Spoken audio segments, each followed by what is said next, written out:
This is my Samsung Jet phone. I'm going to show you some of the features that I like about the phone. When I was upgrading from an old-fashioned phone with a small screen and the keys at the bottom, thought I really want something I can use online and easily write text messages, so I wanted a touch screen with a full QWERTY keyboard. So I'm going to show this to you now. If I want to write a text message, I press create message, and I'm just doing a message rather than an email. Tap to add text, and as you turn it round it becomes a QWERTY keyboard. So you just tap how are you, and then done, and that's the message ready to send. But I don't want to save that in the drafts. So the menu has 3 pages. You scroll through. Another important feature I wanted from a phone was the ability to connect to Wi-Fi. So if I press the Wi-Fi button, this means that I can upload photos and videos on a Wi-Fi hotspot without having to use up data allowance and also actually get a mobile internet signal. So I've set it up. If you've got home Wi-Fi, you want to use it, you'll have to put in your password. So you just click on the one, connect, and that's it connecting now to Wi-Fi. So that's a really good feature for me. It also has Bluetooth. All that Bluetooth means is that you can wirelessly connect to another device which is in close proximity. So if you press Bluetooth, you can see it's finding my netbook. You just press to deactivate or activate. That means I can send photos and videos from my mobile phone to my netbook. As a travel blog editor, one of the important things to me is to stay up to date on social networks. Now you can send text messages as updates on Twitter and Facebook, but if you can actually go online, it means you can be more interactive. Now Twitter isn't set up as a preloaded application, but it's quite easy to add it. I'll show you where I've got it. Just go into the internet, and I've set up my bookmarks. So press bookmarks, and there's Twitter mobile. Loading now. Now if I want to see better, I just turn it round this way, and if I want to make the resolution bigger, I just need to hold the screen and press, so you can see big enough even for me to read. And the mobile version of Twitter, this one I'm using, is quite good because it's got the icons there to retweet, reply, whatever. If you want to update, press in the update box and the QWERTY keyboard comes up, so it's easy to update that way. Now another thing I like to do is to be able to upload photos and videos. So I'm now going to go into the camera, back to the menu, camera. The camera won't work when I've got Wi-Fi on, so I need to deactivate it.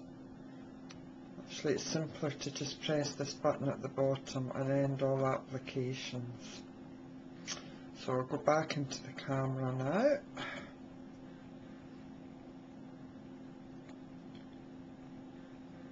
There we go. Again, turn it round.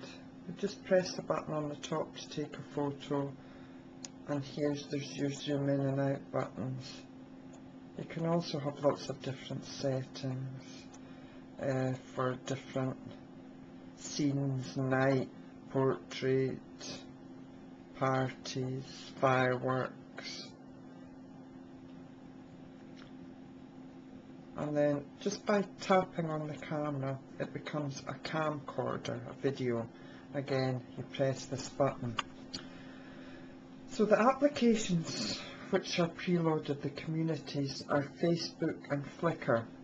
So if I want to upload a photo or a video, Flickr now takes videos up to 90 seconds. There's two ways I can do it. I can go into the community and press on Flickr. That's the site just loading now. And then I'll just press the upload button here, upload photo or video, and then choose file, and then it goes back to images or videos. So if I want an image, press image, my photos, some photos I took this morning, and then it's saying, do I want to add that? Yeah, I want to add that image, and then press upload. Google is already uploaded in the menu, so if you have Google Mail, that would be quite easy to set up. My email was a bit more complicated to set up through my web host, but let me find the Google icon. So there's Google Search, Google Mail and Google Maps. The phone has global satellite positioning. I haven't used that yet. And to set up your own